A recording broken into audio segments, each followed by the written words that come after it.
ধন্যবাদ ধন্যবাদ জানাই কুকুরডিহি পল্লী মঙ্গল সমিতির সভাপতি, প্রধান পৃষ্ঠপোষক, সম্পাদক সহ যারা সদস্য আছেন তাদের সকলকে ধন্যবাদ জ্ঞাপন করছি।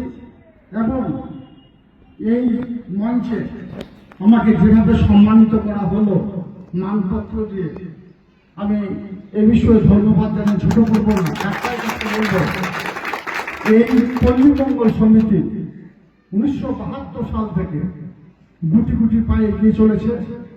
2025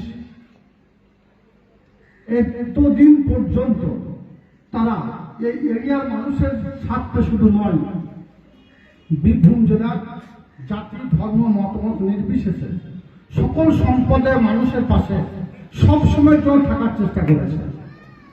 তারা সোশ্যাল ওয়ার্কার হিসাবে আমরা বিভিন্ন সময় দেখেছি, যখন বীরভূম জেলায় রক্ত সংকট দেখা দেয় তখন এগিয়ে আসে এই পল্লী মঙ্গল সমিতি।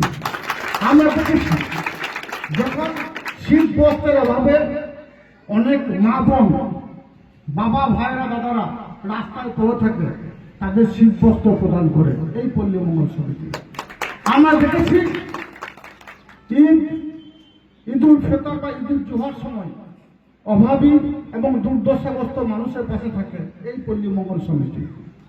তাই পল্লী মঙ্গল সমিতি যারা সদস্য আছেন তারা প্রত্যেককে সুবুদ্ধি সম্পন্ন মানুষ, তাদেরকে কোনো জ্ঞান আমি দেবো না। আমাকে আমন্ত্রণ জানিয়েছিল, যথাসময়ে আসতে না পেরে সত্যি আমার খুবই খারাপ লাগছে।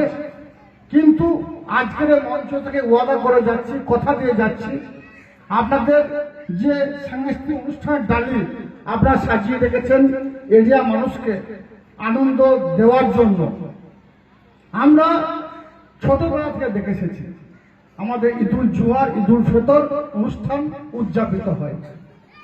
বছরে একটা দিন ঈদুল জুহা, একটা দিন ঈদুল ফিতর।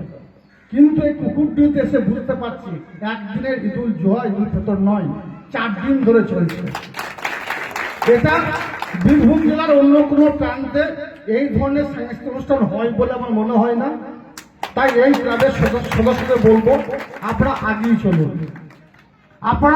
চলুন, এই ধরনের সাংস্কৃতিক অনুষ্ঠানের মধ্য দিয়ে জাতি, ধর্ম, মতামত নির্বিশেষে সকল সম্প্রদায়ের মানুষের মনোরঞ্জন করার চেষ্টা করুন। অবশ্যই আমরা আমাদের ধর্মের রীতিওয়াজ অনুযায়ী 29 দিন উপবাস করেছি, রোজা রেখেছি, আল্লাহ তাআলার কাছে ইবাদত করেছি, প্রার্থনা করেছি, তারপর ঈদের দিনে নামাজ আদায় করেছি। এটা আমাদের ধর্মের রীতি রিওয়াজ অনুযায়ী আমরা করছি। অনুরূপভাবে এই পল্লী মঙ্গল সমিতি আমাদের রাজ্যের মাননীয় মুখ্যমন্ত্রী মাননীয় মমতা বন্দ্যোপাধ্যায় তিনি যে কথা বলে থাকেন, ধর্ম যার যার উৎসব সবার। তাই এই ঈদ অনুষ্ঠানটাকে, এই ঈদুল ফিতর অনুষ্ঠানটাকে একটা জাঁকজমকপূর্ণ, আড়ম্বরপূর্ণ একটা মঞ্চ তৈরি করে এরিয়ার মানুষকে যে আনন্দদায়ক একটা পরিবেশ তৈরি করেছেন, আমি চাইবো আপনারা এইভাবে এগিয়ে চলুন। যদি আপনারা চলার পথে কোনো দিকে কোনো সময়ের জন্য প্রয়োজন বোধ করেন, আপনাদের ছোট ভাইকে, দাদাকে শারীরিক দিক দিয়ে হোক, অর্থনৈতিক দিক দিয়ে হোক সহযোগিতা প্রয়োজন বোধ করেন, আপনারা বলবেন। সবসময় যদি আমাদের পাশে থাকার অঙ্গীকার করে গেলাম আজকের মঞ্চ থেকে। এবং আগামী বছর যদি আল্লাহ তাআলা বাঁচিয়ে রাখে এবং আপনাদের যদি আমন্ত্রণ পাই, কথা দিয়ে যাচ্ছি, যে টাইমে বলবেন, যে সময়ে বলবেন, সেই সময়ে আপনাদের কাছে এসে থাকার অঙ্গীকার করে গেলাম। সকলে ভালো থাকুন, সাবধানে থাকুন।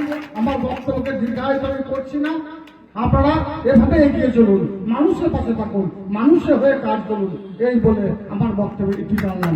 সকলকে আমরা ধন্যবাদ জানাচ্ছি। যারা আমার বয়সে বড় তাদের প্রণাম, সালাম, জোহর জানাচ্ছি। যারা আমার বয়সে ছোট, সমবয়স্ক, তাদের প্রীতি, শুভেচ্ছা, ভালোবাসা জানাচ্ছি। ধন্যবাদ।